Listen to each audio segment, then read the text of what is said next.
Hola amigos, ¿qué tal? Estamos de vuelta en el podcast La Biblia Dice con mi papá, el pastor Luis Alba. Y la semana pasada estábamos hablando, entramos en un poco a hablar acerca del contexto de la primera carta de Pablo a los Corintios. Y estuvimos hablando los temas que enfrentaban como cultura la iglesia. Y hoy queremos adentrarnos ahora sí a la carta, a lo que Pablo menciona. Y estoy contento por estar el día de hoy aquí con mi papá una vez más. ¿Cómo está? Muy bien, Abraham, gracias. Gracias a ti y a toda la gente que sigue este podcast. Como tú bien dices, esta carta ofrece algunos aspectos muy importantes. ¿Y qué te parece si comenzamos a analizar solamente el saludo, que son 3 versículos nada más? Va. ¿Les parece si me acompañan? Voy a leer la Nueva Versión Internacional y el capítulo 1 y los 3 versículos del capítulo 1 de primera carta a los Corintios. Pablo, llamado por la voluntad de Dios a ser apóstol de Cristo Jesús, y nuestro hermano Sóstenes, a la iglesia de Dios que está en Corinto, a los que han sido santificados en Cristo Jesús, llamados a ser su santo pueblo, junto con todos los que en todas partes invocan el nombre de nuestro Señor Jesucristo, Señor de ellos y de nosotros. Que Dios nuestro Padre y el Señor Jesucristo les concedan gracia y paz. Wow.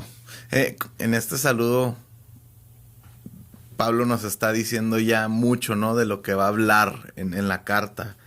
Veo que es una epístola pastoral, ¿no? ¿Por qué se escriben las cartas pastorales? Mira, el género epistolar se divide entre cartas universales y cartas pastorales. Hay que hacer la diferencia. Las cartas universales son como las cartas de Juan, las cartas de Pedro, ¿sí? Algunas de Pablo incluso tienen ese tono y abocan o tratan más temas generales. Y las cartas pastorales son en respuesta regularmente a otra carta. Okay. O sea, a Pablo le preguntan por una carta a través de circunstancias, problemas que están enfrentando, retos, situaciones. Entonces Pablo responde como respondería un pastor, ¿no? Que una familia le dice, sabe que estamos batallando esto en esta célula. Por un lado, la hermana llega ya a medio culto y este otro hermano interrumpe mucho al que está exponiendo, y aquel otro habla demasiadas lenguas y no considera a los visitantes. Y un pastor que da una instrucción, una respuesta, ¿no? Específicamente. No quiere decir que todas las células tienen el mismo problema. Claro. Es decir, los grupos pequeños de casa, ¿no? Todos tienen el mismo problema. Y aquí veo a Pablo dando una instrucción, una respuesta específica a una iglesia que enfrenta ciertos retos en su contexto cultural. Sí. Por ejemplo, mira, Abraham, la carta de Pablo a los Gálatas es muy diferente a la de los Corintios. En Gálatas trata la superioridad de Cristo y la gracia frente a la ley. En Efesios, el valor y la composición y propósito de la iglesia, ¿no? Y en los Corintios es una carta muy peculiar porque tiene que responder no a uno, a muchos problemas que enfrenta esta iglesia. Así es que es algo importante. Y mencionaba usted algo muy importante, ¿no? Esta carta en específico es en respuesta a otra carta. Pablo les dice en el 7.1, paso ahora a los asuntos que me plantearon por escrito. Pero veíamos esa introducción de 3 versículos. Nos revela mucho, ¿no? ¿Qué revela ese saludo de esta carta? Bueno, este saludo... igual que las cartas a las 7 iglesias del Asia Menor en Apocalipsis, el mismo saludo revela el propósito de la carta y en parte el carácter de la carta por lo que esa congregación está enfrentando. ¿Sí? Entonces, desde el saludo ya viene implícito lo que va a tratar el problema que están enfrentando en esa carta. Me llama la atención que en el primer versículo Pablo dice que es llamado por la voluntad de Dios a ser apóstol de Cristo Jesús. Porque es que Pablo tiene que hacer énfasis en que él es apóstol, si ya se sabe que él es apóstol. Mira, uno de los problemas que está enfrentando esta iglesia es que tiene un problema que nada más los corintios tienen, ¿verdad? Tiene un problema para reconocer su liderazgo. Tiene problemas para someterse al liderazgo. ¿Y qué es lo que hace una persona para no someterse? Lo primero que hace es cuestionar la autoridad del líder. Claro. Entonces, esta iglesia cuestionaba el apostolado de Pablo. Esta iglesia decía que Pablo no era apóstol.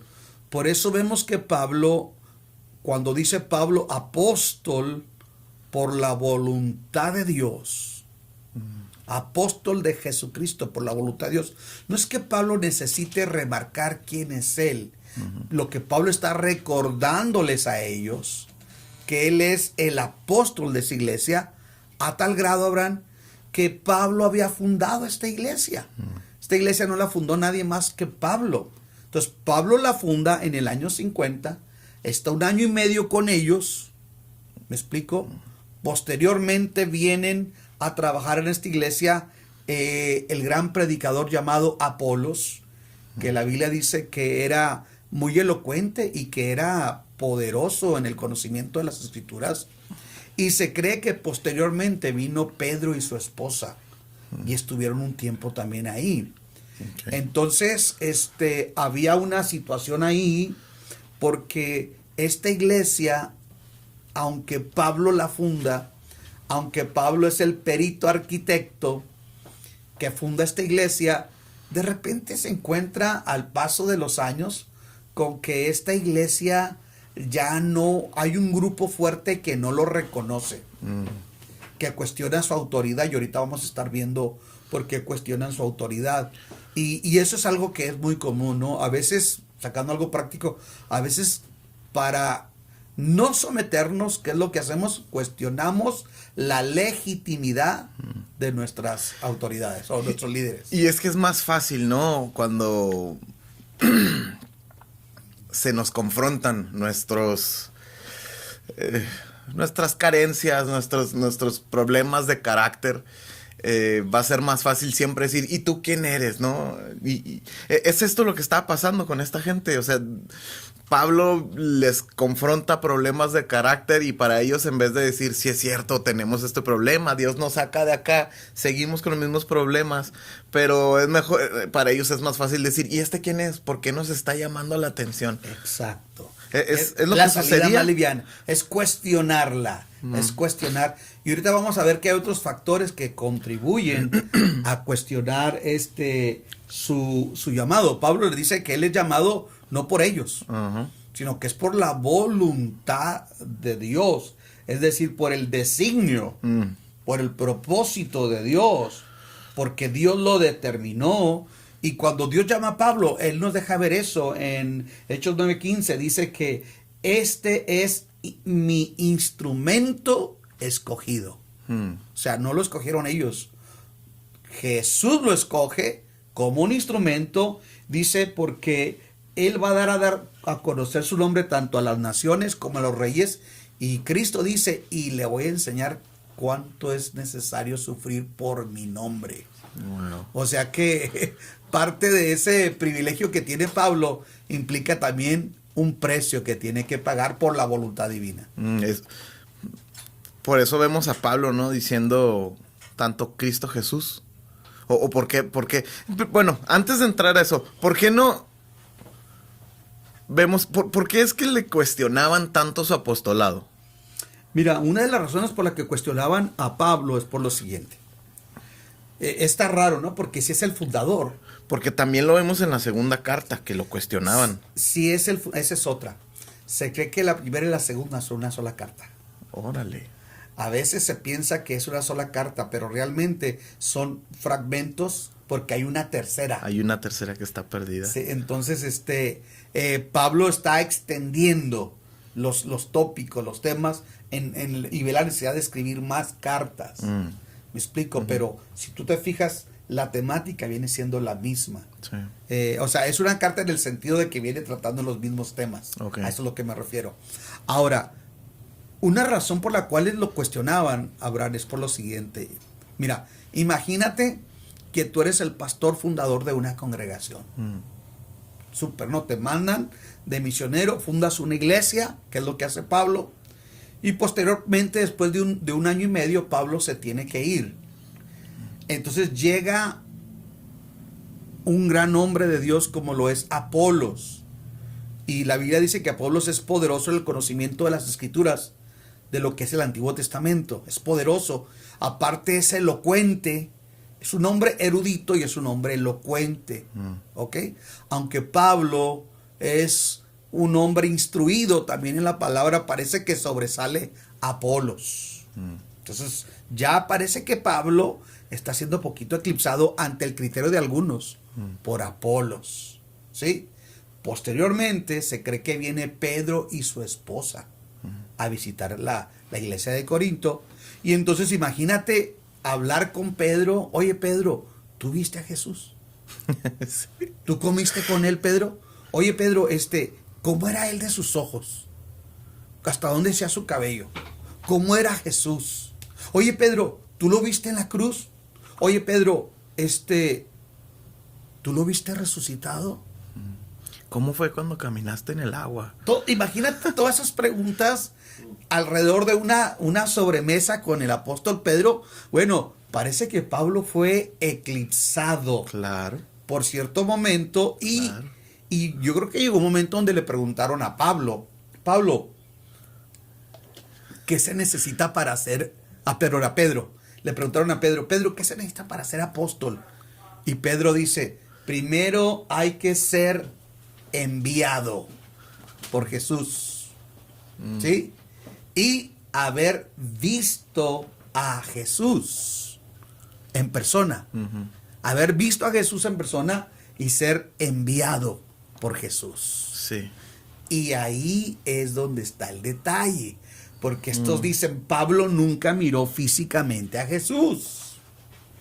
¿Sí? Y ahí hay mucho que cuestionar. Y ahí empiezan a cuestionar al apóstol Pablo. Y sabes que cuando lo cuestionan, Pablo después les tiene que aclarar. En el capítulo 9, versículo 1 al 2, Pablo les dice, no soy apóstol, no he visto a Jesús nuestro Señor.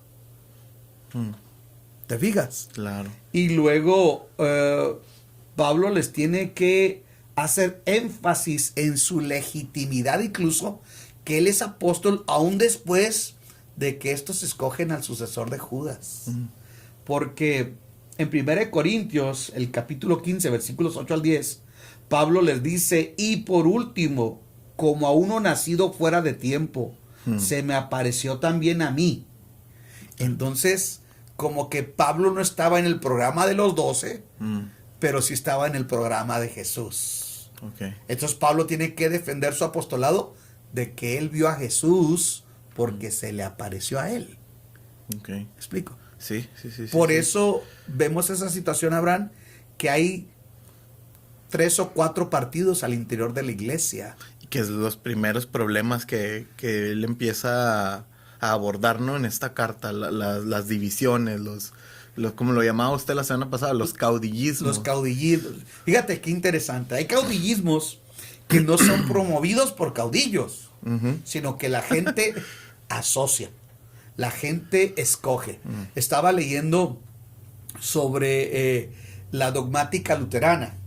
Entonces estaba Lutero y estaba un discípulo de él, otro que era Felipe Melacantón. Y desde el principio la gente escogió unos a Lutero, otros a Felipe, dentro del movimiento luterano, ¿eh? Y ellos ni cuenta. Parece que esa es una característica común del ser humano, escogerse caudillos. Mira, unos tenían a Pablo como el fundador, otros tenían a Apolos por su elocuencia. Y por su elocuencia, bueno, entraba perfectamente en la cultura que privilegiaba la filosofía, el amor por el conocimiento griego, ¿no? Claro. Y luego viene Pedro. Y Pedro cumple la expectativa perfecta de los místicos. Porque tú le viste. Porque tú comiste con él. ¿Me explico? Sí. Pero había un cuarto grupo que a mí se me hace el más peligroso.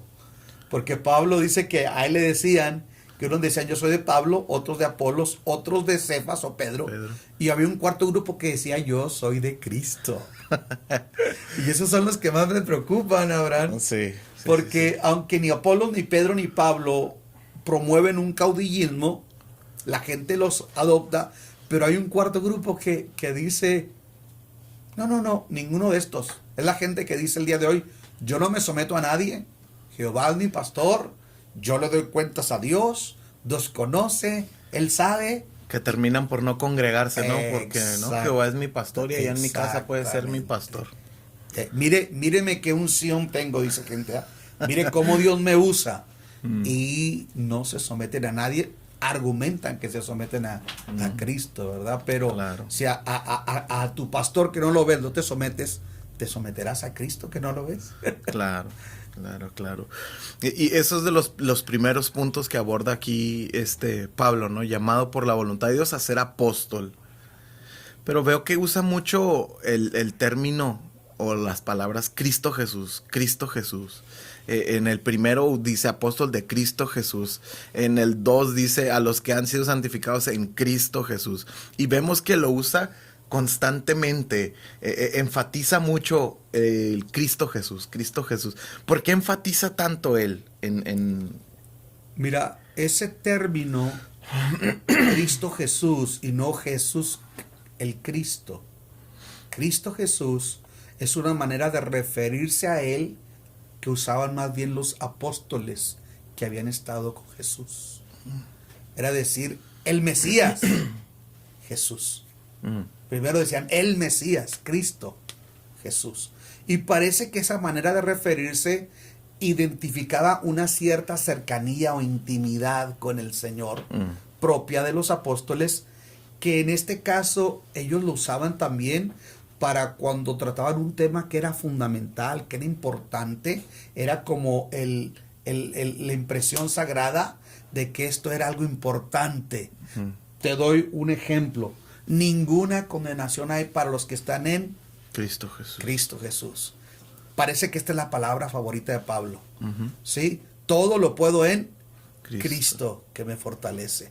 Entonces, estar en Cristo, esa palabra en Cristo Jesús, como que da una autoridad de lo que Pablo está abordando. Entonces, esa forma de referirse es propia de un apóstol en ese contexto. Ok. Es enfatizar que somos enviados del Mesías. Es un ejemplo. Mira, por ejemplo, ahorita que antes de que comenzáramos, el director te decía, no digas el pastor, di mi papá, el pastor, Luis Alba. Porque tú puedes decir mi papá, habla de una familiaridad. No sé si me explico. Sí. Que decir solamente el pastor. Entonces esa manera de decir Cristo Jesús hablaba de una intimidad, una familiaridad, y que daba evidencia de la legitimidad apostólica. Ok. Creo que es bien intencional Pablo con sus introducciones en sus cartas. Y me llamaba mucho la atención cómo comienza el versículo 2. A la iglesia de Dios que está en Corinto. Él podía decir como a otras iglesias, a los santos en Éfeso, ¿no? Pero él dice a la iglesia de Dios. ¿Por qué usted cree que sea él tan intencional en decir en esta carta a la iglesia de Dios? Bueno, como es una iglesia que al menos aparecen 4 grupos. Hay 4 grupos, o sea, la iglesia está dividida. Y algunos se la adjudican a Pablo, que la fundó. Otros se la adjudican a Apolos, otros a Pedro y otros un grupo que dice que ellos son de Cristo. Y Pablo les recuerda, no es ni de Pablo la iglesia, no es ni de Apolos, no es ni de Cefas, que es Pedro. La iglesia es de Dios. Incluso ni siquiera usa Cristo. Usa a Dios como la fuente. En la Trinidad, la cabeza de la Trinidad es Dios, el Padre. Y dice que el Padre es la cabeza de Cristo. Cristo es la cabeza de la iglesia o del varón también. Ujú. Me explico, hay un orden de autoridad. Y Pablo les está diciendo, señores, la iglesia no es de ninguno de ustedes. La iglesia es de Dios.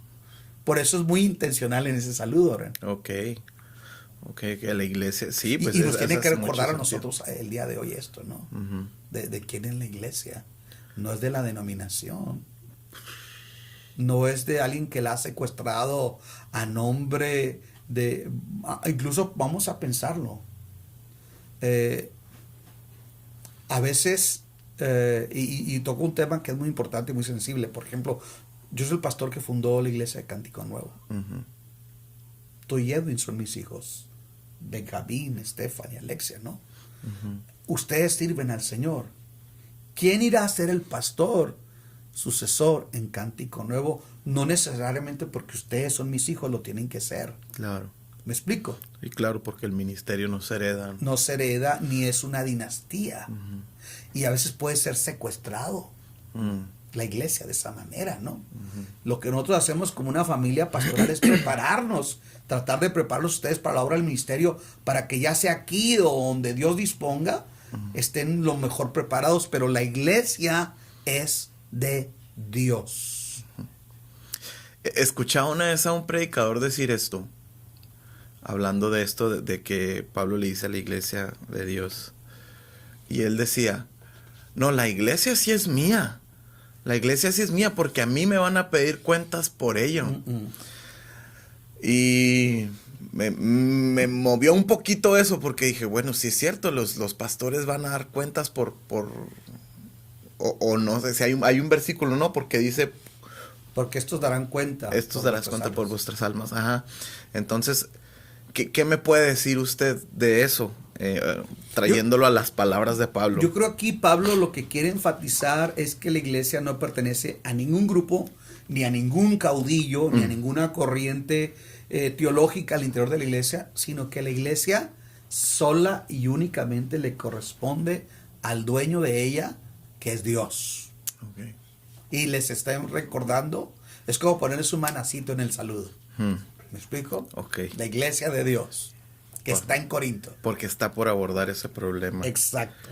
Y luego continúa diciendo a los que han sido santificados en Cristo Jesús.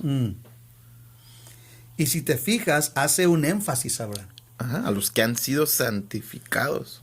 En Cristo Jesús, y luego agrega, y llamados a ser su santo pueblo.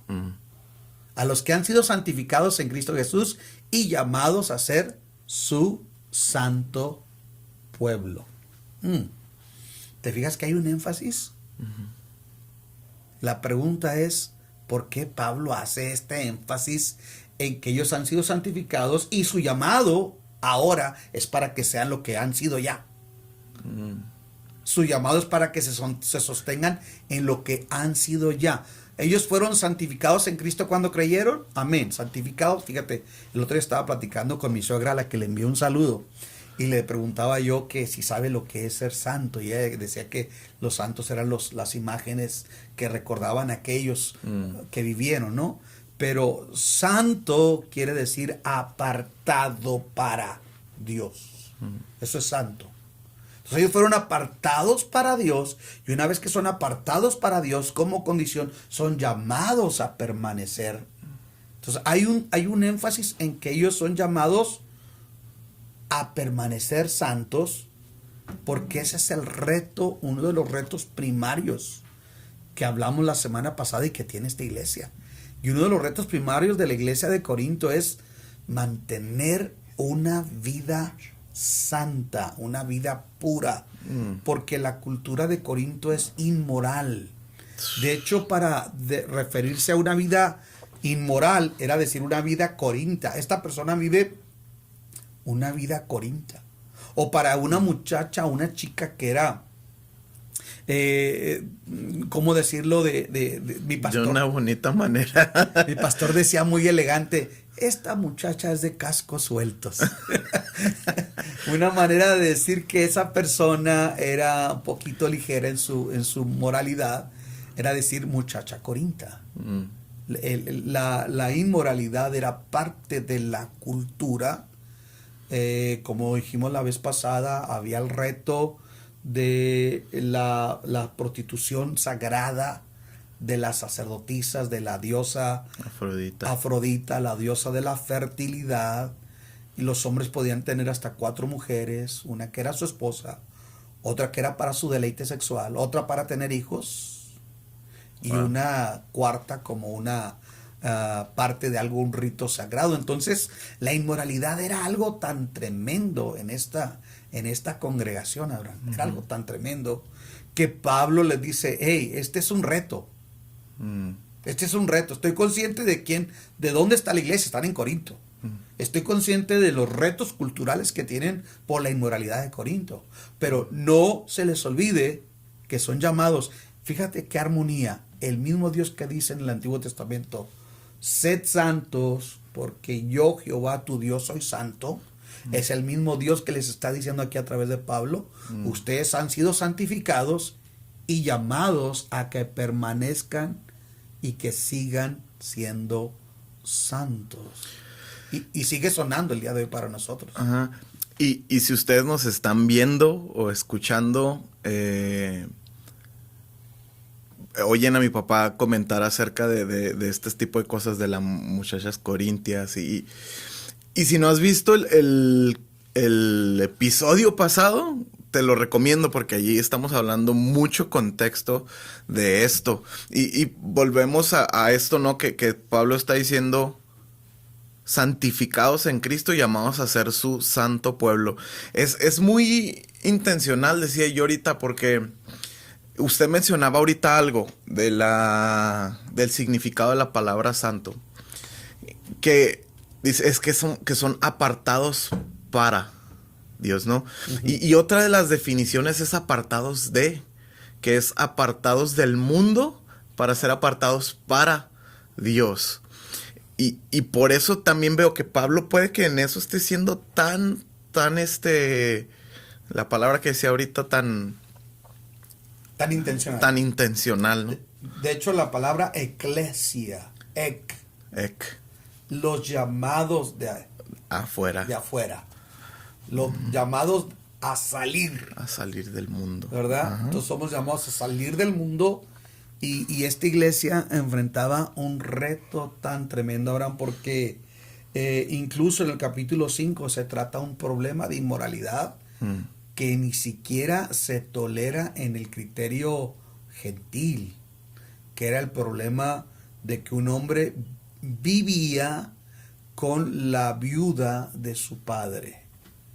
O sea, algo que ni los gentiles miraban bien, se estaba ocurriendo dentro de la iglesia, ¿no? O sea, había casos de inmoralidad muy fuerte porque la iglesia de Corinto enfrenta el reto cultural y moral, así como la iglesia de hoy puede enfrentar retos para mantener un criterio y una vida moral de acuerdo a los principios de Dios, Abraham. No nomás Corinto de aquel tiempo, ¿no?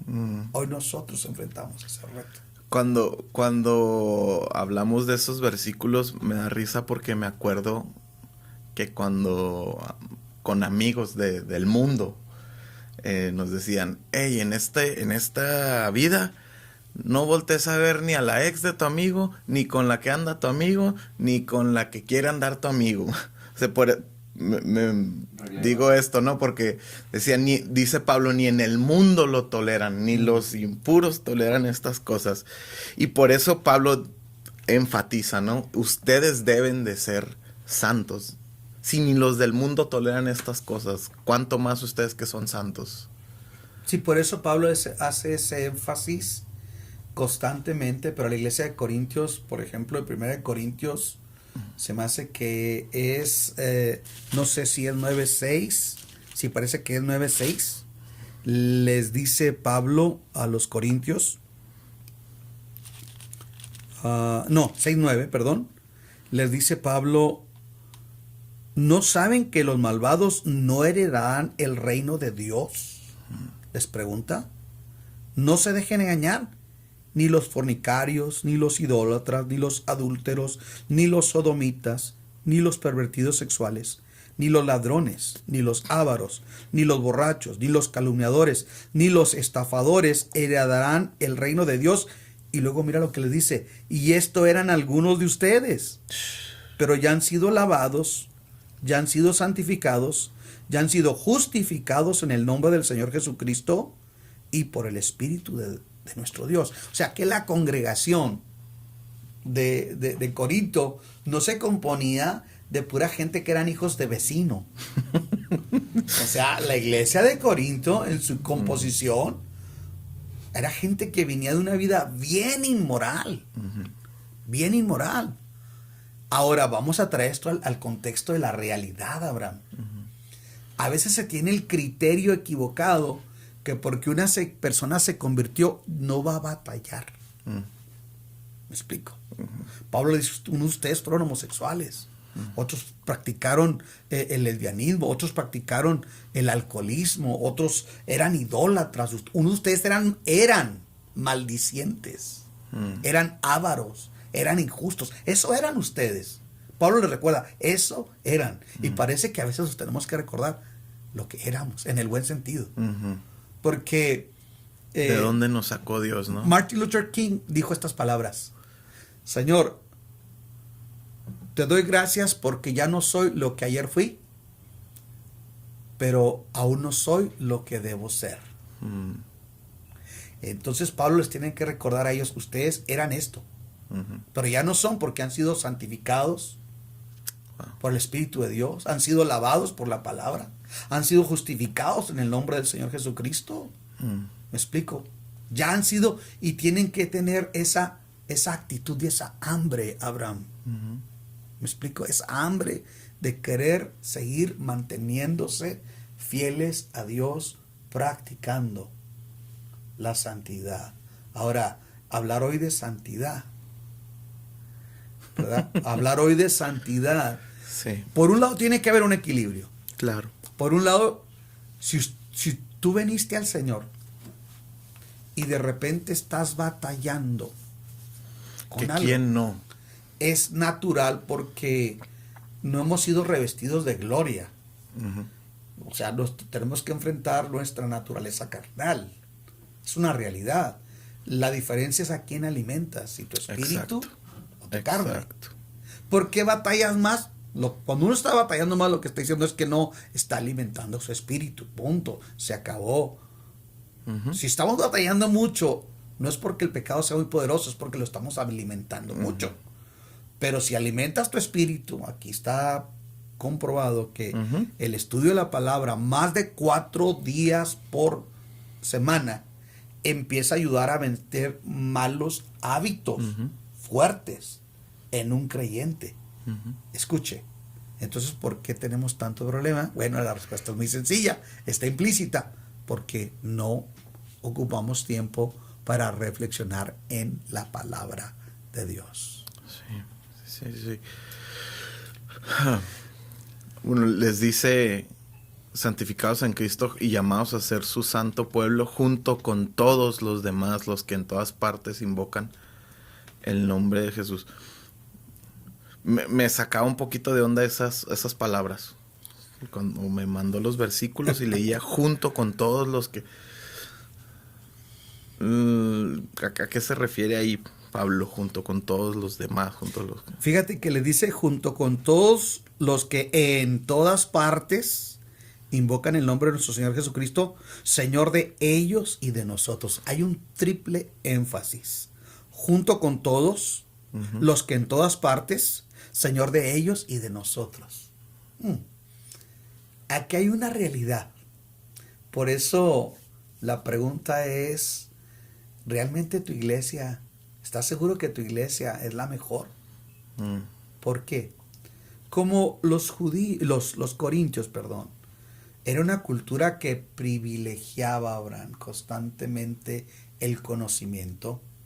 Llegaba un momento donde ese conocimiento a ellos les hacía enaltecerse.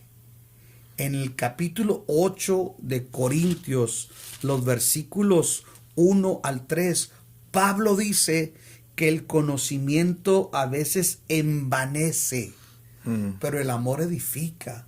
Ellos son una cultura griega, la cultura helénica. Y por el conocimiento y el amor que tienen por el conocimiento, que se conoce como filosofía, se sentían superiores culturalmente. Ahora vienen a Cristo y ¿qué crees que pasa? Se sienten superiores esa iglesia a otras congregaciones. O sea, los corintios también tenían que lidiar con el problema que creían que ellos eran los mejores y que eran los únicos. Y ¿qué te pasa? Mi congregación es la mejor. Y me explico. Y ellos creían que su congregación era el primer mundo. Y había un segundo y tercer mundo. O como que había cristianos de primera y cristianos de segunda. Como que ellos le daban un valor de estatus a ser parte de la iglesia de Corinto. Yo no sé si eso pueda ocurrir el día de hoy. O sea, así podríamos decir que esta gente decía, después de nuestra iglesia no hay otra. Ándale. O sea, después de nosotros y los demás son parking, como dicen los de Ponce. Ponce y lo demás. Mira, un día me contó un chiste. Un pastor. Nomás que no voy a decir la denominación, porque si no alguien se va a sentir ofendido. Pero dice que en la denominación de este pastor, se jactan mucho de su vida de pureza moral, ¿verdad? Tú no predicas ahí si no traes anillo de casado y estás casado y no traes anillo, no podrías predicar con ellos. La camisa así, hasta acá hasta arriba, así, y camisa larga, porque si traes corbata era vanidad. En fin. Entonces, dice que cuando él lo introdujeron, estaba el ambiente muy tenso porque él no era parte de esa denominación. Entonces, él comenzó con un rompehielo. Y él dice que un día, murió, soñó que había muerto y que fue al cielo. Y que el Señor le enseñó y le dijo, mira, aquí están los bautistas. Y estaban los bautistas ahí. Mira, acá están los metodistas. Mira, aquí están los presbiterianos. A ver, levante su mano. Pero estaban todos juntos. A ver, levante su mano. ¿Cuántos fueron pentecostales? Y levantaban la mano los pentecostales. ¿Cuántos fueron luteranos? Etcétera. Y entonces, de repente, había un pasillo largo. Y cuando iban llegando, le decía, no haga ruido. Y luego le dice, ¿quién está aquí? Aquí están los de esta denominación que tú vas a predicar. Nomás que ellos creen que nada más ellos llegaron al cielo. Así es que no haga ruido para que ellos crean que los vacíos llegaron. Bueno, ese era el espíritu que había. Parece chiste, pero ahí estaba. La pregunta es, ¿habrá hoy quien por estatus dice, estar en esta iglesia me da estatus? Aunque tengan tremendas aberraciones y problemas como la iglesia de Corinto. Claro. Pero están más creyendo que estar en cierto tipo de congregación les da estatus. Ya no es buscar una edificación, un crecer en servir, crecer en practicar la piedad, en el conocimiento del Señor, sino claro, un orgullo barato, un orgullo torpe de esta iglesia. Por eso Pablo les tiene que decir, ustedes no son los únicos. Okay. Es lo que le está diciendo Pablo. Ustedes no son. No crean que ustedes Jesús los escogió porque por el conocimiento filosófico que ustedes tienen. No crean que Cristo los escogió ustedes por la gran cultura helénica que poseen. No crean que Cristo los escogió ustedes porque son un pueblo muy especial. Cristo los escogió ustedes, pero ha escogido a mucha gente. O sea, no son los únicos. ¿Sí? El Dios que llama gente en Inglaterra es el Dios que llama gente en África, el Dios que llama gente en Haití, el Dios que está con la iglesia letrada de la teología del Atlántico Norte, ¿no? De donde nos provino principalmente la teología. Es el mismo Dios que está llamando gente en Latinoamérica, es el mismo Dios que está llamando gente en Asia, es el mismo Dios que está llamando gente en otras latitudes ahora. Wow. Entonces, a veces nos cuesta problema y pensamos, vamos a hacer una aplicación. ¿La mejor versión de la iglesia está en los Estados Unidos? O te la pongo de esta manera. ¿La mejor versión de la iglesia somos nosotros? Cuando pensamos así, estamos pensando como los corintios. Y Jesús nos va a tener que recordar, señores, ustedes junto con todos los demás, que en todas partes invocan el nombre del Señor, Wow. y que es Señor de ellos y es Señor de ustedes. Wow. Como que esta es una cachetada, Abraham, que nos sacude y como que nos pone en contexto de la realidad. Ujú. El Señor de un pastor que ahorita está comenzando en el garage Ujú. de su casa, en la sala, ¿me explico? Así es. O en un restaurante, teniendo un círculo bíblico. Es el mismo de aquel que tiene 5,000 almas, 7,000, y que es muy conocido y muy mediático. Así es. O sea, delante de Dios el valor no está en la cantidad. Incluso estaba leyendo, aquí tengo ese dato, en misionología, ahora que estamos tomando la clase de misión y vida cristiana, estaba leyendo un dato que me asombró, y aquí tengo la fotografía y quisiera tomar el tiempo para leerlo. Fíjate lo tremendo que dice, el propósito de ir es el de hacer discípulos, no tan solo simpatizantes del Evangelio o convertidos como los que tanto abundan en nuestras estadísticas de evangelización. La tarea misionera no está cumplida cuando muchos levantan la mano o pasan al frente o llenan la tarjeta de decisión en respuesta a nuestra invitación.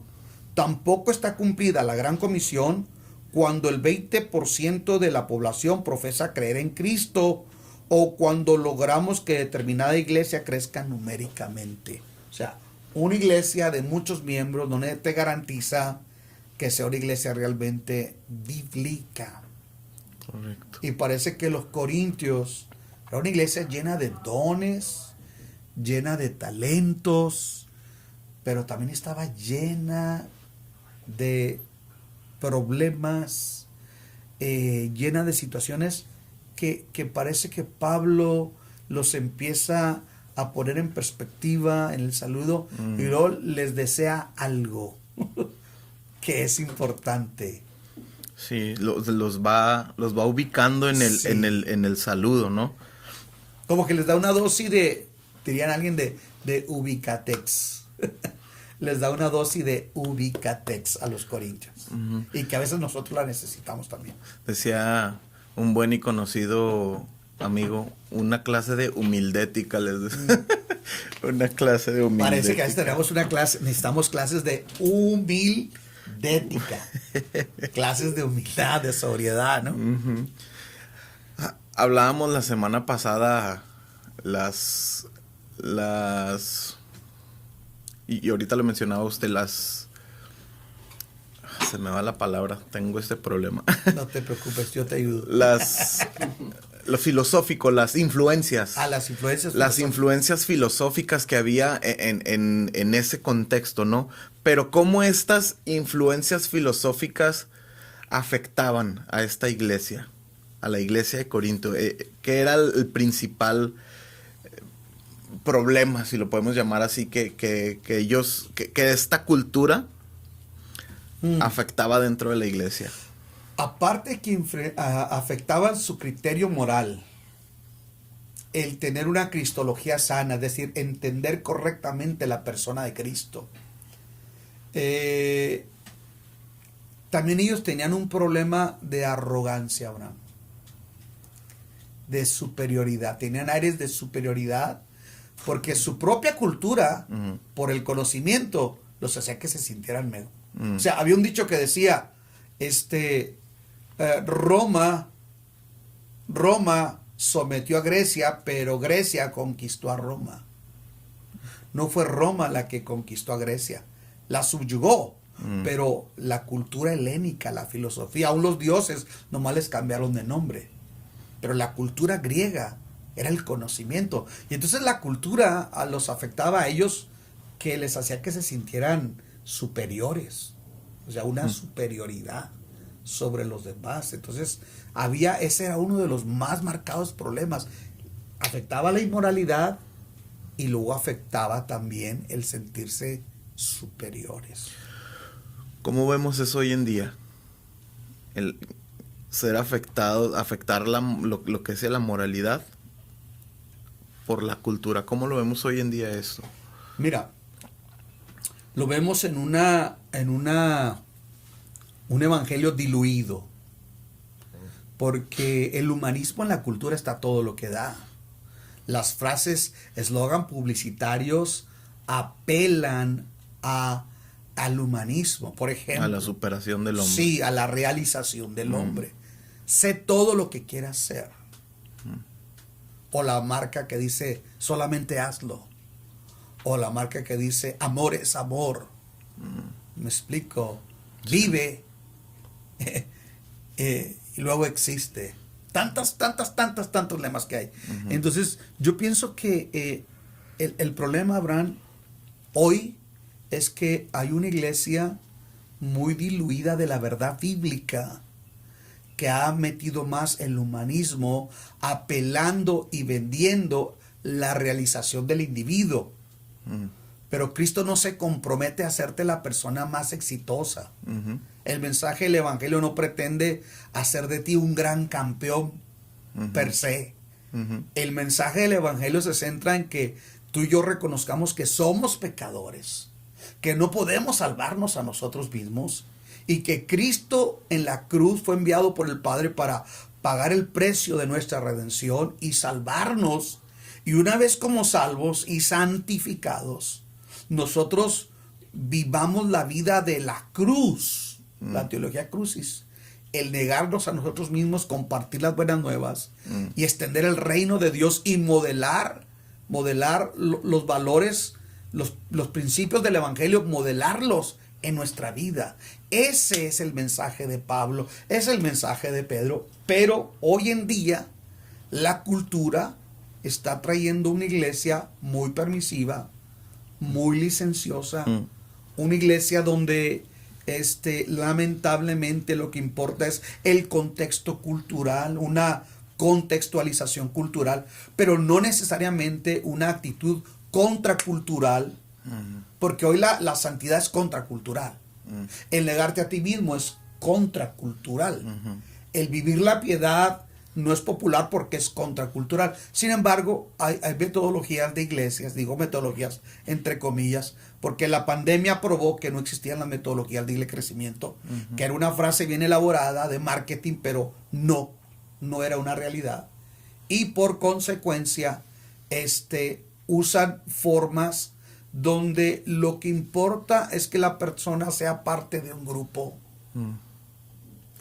Y hay un estatus religioso que apela a un estatus social, pero no necesariamente se está llegando con el evangelio que transforma. Te lo digo en 3 palabras de una pregunta que nos hizo el coordinador de la asociación Billy Graham.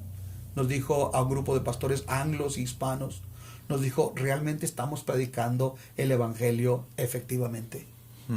¿Estamos presentando el evangelio simple, sencillo y puro? Y ese es el problema que enfrenta la iglesia, ¿no?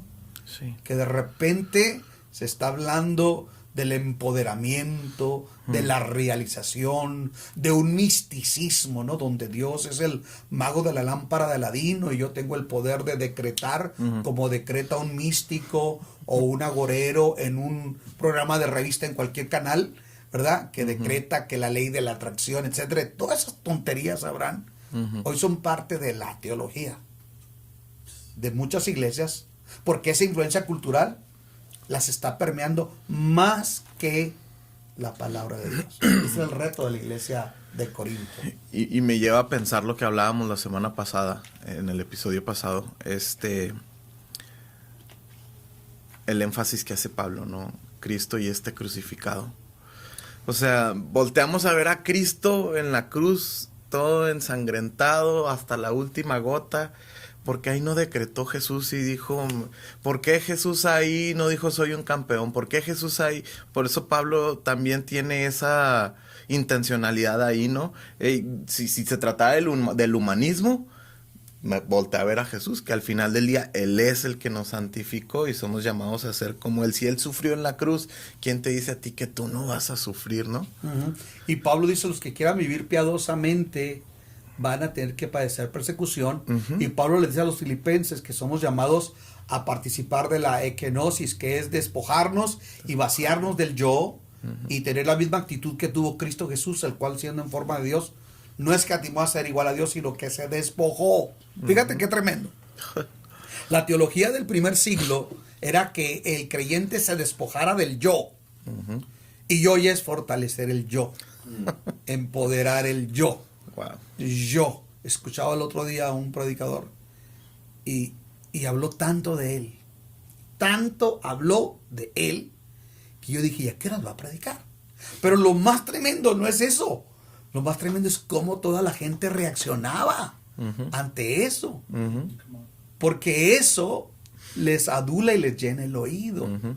Pero Pablo le da una dosis de ubicatex, uh-huh, a los corintios, que creen que están acá, que creen que son los únicos, aunque cuando los analiza Pablo tienen tantos problemas, es una realidad. Uh-huh. O sea, y yo veo que al final Pablo termina esa salutación a Abraham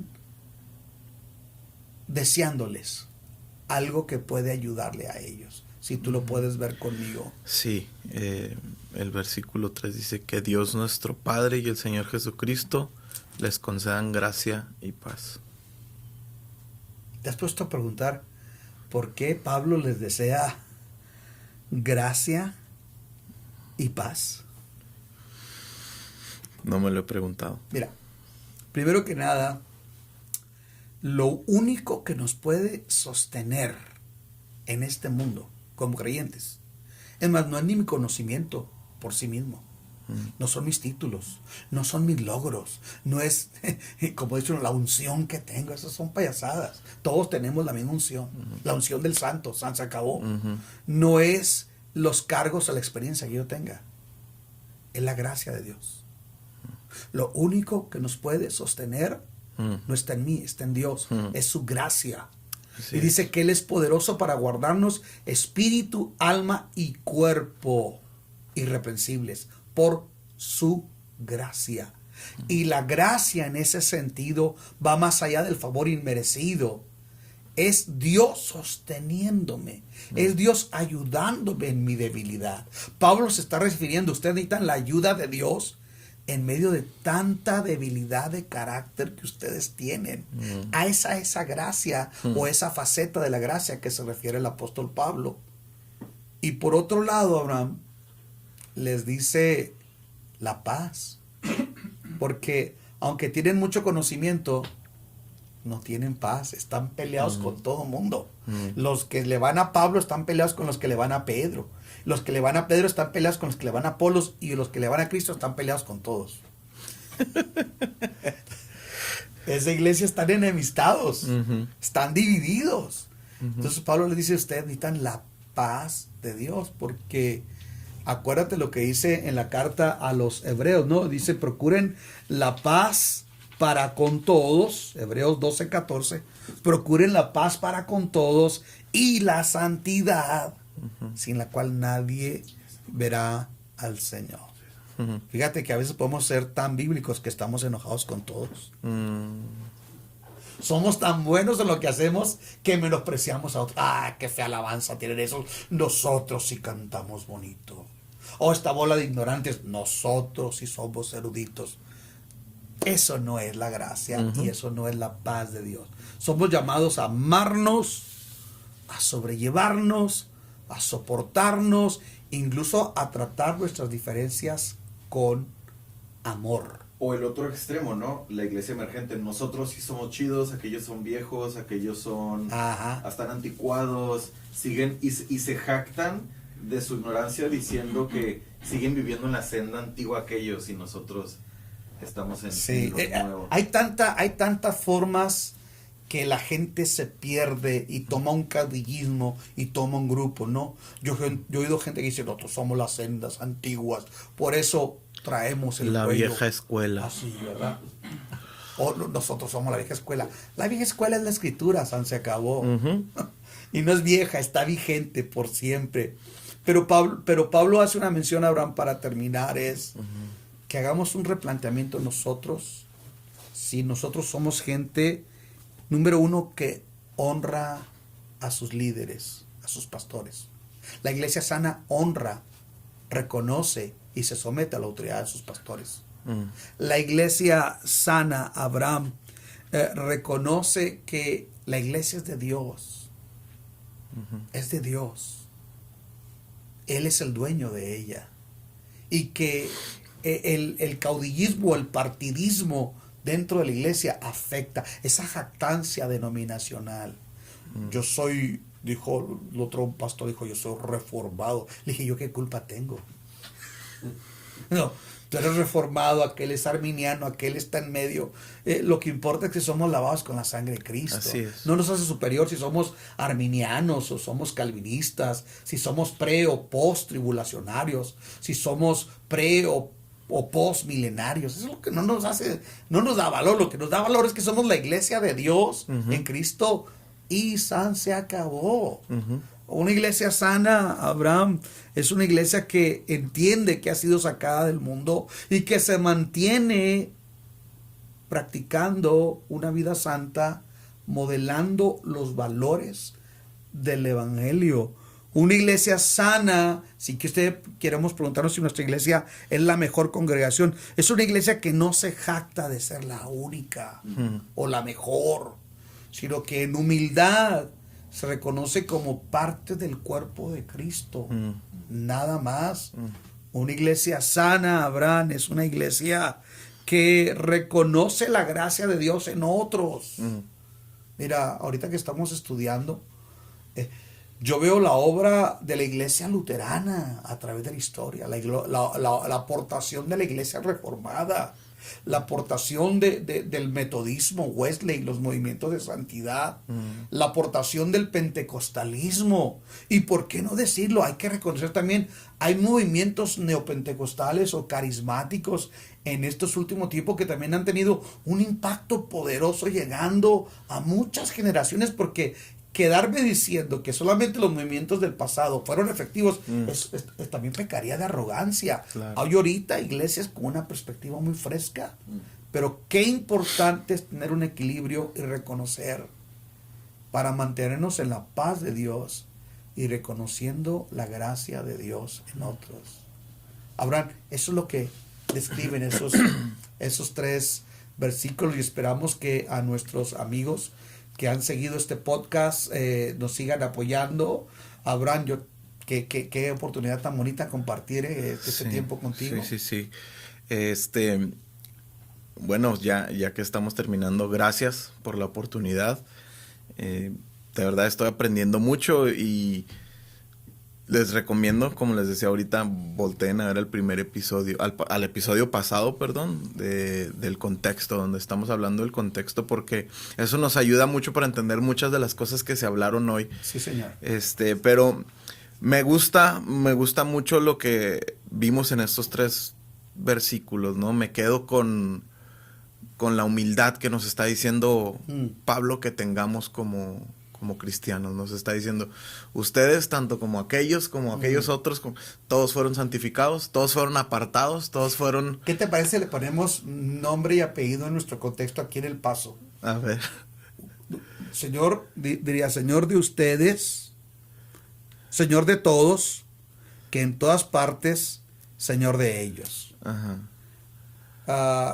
Cristo es el Señor de Cántico Nuevo, junto con todos los cristianos del Paso, asambleas, apostólicos, Vino Nuevo, metodistas, bautistas, presbiterianos, y los que en todas partes, en otros continentes, en otros países, adoran el nombre del Señor Jesús. Así es. Los que cantamos, los que levantamos las manos, los que no las levantamos, los que vestimos con corbata, los que no usamos corbata, los que se cubren la cabeza, los que no se cubren la cabeza, los que tocan con piano, los que usan batería, los que tocan chofar, los que no tocan nada, porque hay quienes cantan a capela. Jesús es Señor de todos. Porque lo que nos da valor es la sangre bendita de Jesús y vivir por los valores del reino de Dios extendiendo el evangelio. Y que fuimos santificados en él. Amén. Así es. Pues no sé si quiere agregar algo más. Pues nada más agradecerte este tiempo y agradecerles a ustedes y animarlos a que sigan sintonizándonos, siguiendo nuestro podcast. La Biblia dice. Nos vemos, Abraham. Hasta la próxima. Nos vemos.